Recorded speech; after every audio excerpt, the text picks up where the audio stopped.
Hello, Musaab. Can you please tell me a bit about yourself? Thank you. I'm Musaab Alhadi, a humanitarian worker from Sudan. I'm currently serving as CVA, Cash and Voucher Assistant Coordinator, with more focus on the group cash transfer interventions with Save the Children International Sudan office. My journey in the humanitarian sector began during the conflict, driven by the urgency to support communities navigating crisis. My work is rooted in amplifying local voices and ensuring affected people lead in shaping their own recovery. Thank you for sharing a bit about your humanitarian journey.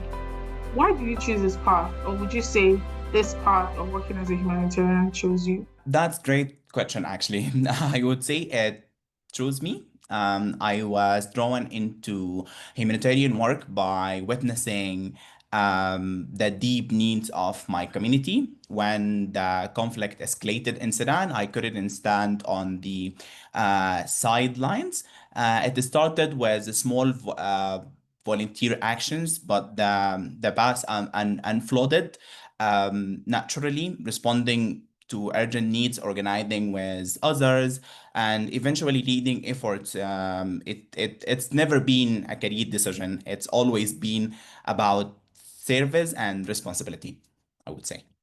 What are some of the biggest lessons you have learned from doing your work as a humanitarian so far in your career?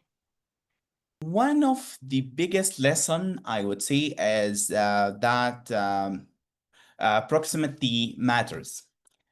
Those closest to the crisis often hold the best solutions. I have also learned that flexibility is the key. We are not here to save, but we are not we're here to serve. Um, Listening to communities rather than assuming what they need changes everything. Lastly, I have learned that burnout is real and you must care for yourself to sustain care for others. When you are not working as a humanitarian or doing your day job, what else do you do? What do you do for fun? What do you do to keep yourself away from that burnout? Musab of record loves listening to Sudanese music. I would say Samira Dunya is my lovely Sudanese singer at all. Reading and spending time with friends. Definitely because my family left Sudan, so I do have also always my friends and their family got my back. I also enjoy creating learning content for local responders. It may sound like work, but it's actually one of the ways I recharge, especially when I know it helps others grow. Also, I work as a life coach. Who's passionate about helping people get organized and find their ways.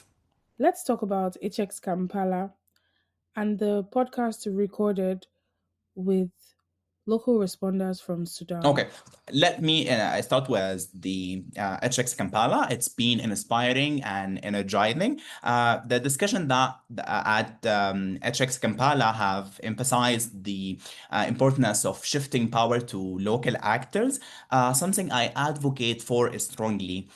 Hearing from peers and being in a space where Sudan challenges are discussed with have been refreshing.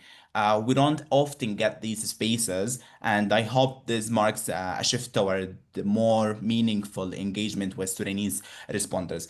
In terms of the podcast, Eye on Sudan, we recorded the first episode, and we will be recording the others in soon. So the first question was about the local responders, how they are working on the ground and how they are coordinating each other to share the resources and their experience. So I'm so excited for this episode, and the aim of this episode to amplify their voices and find out how we could engage them in the decision making and shaping the humanitarian response in Sudan. If you could change one thing, just one thing about the world we currently live, what would that one thing be?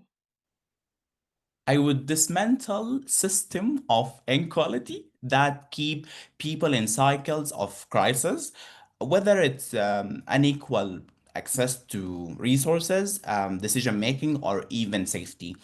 So much words suffering stems from preventable injustice. What is one thing you would like young humanitarians to know? I would say message to every young humanitarian: your voice matters, your work matters. Do not wait for permissions to lead. Learn as much as you can, but stay rooted in your values. And remember, your humanity is just as important as your activism. Care for yourself while you care for the world. What would you like older generation humanitarians to know? Okay, I would say please trust us. The younger generation may do things differently, but we're not here to erase your work. We're here to build on it. Create a space for us, listen without defensiveness, and mentor without control. Our collaboration can change everything.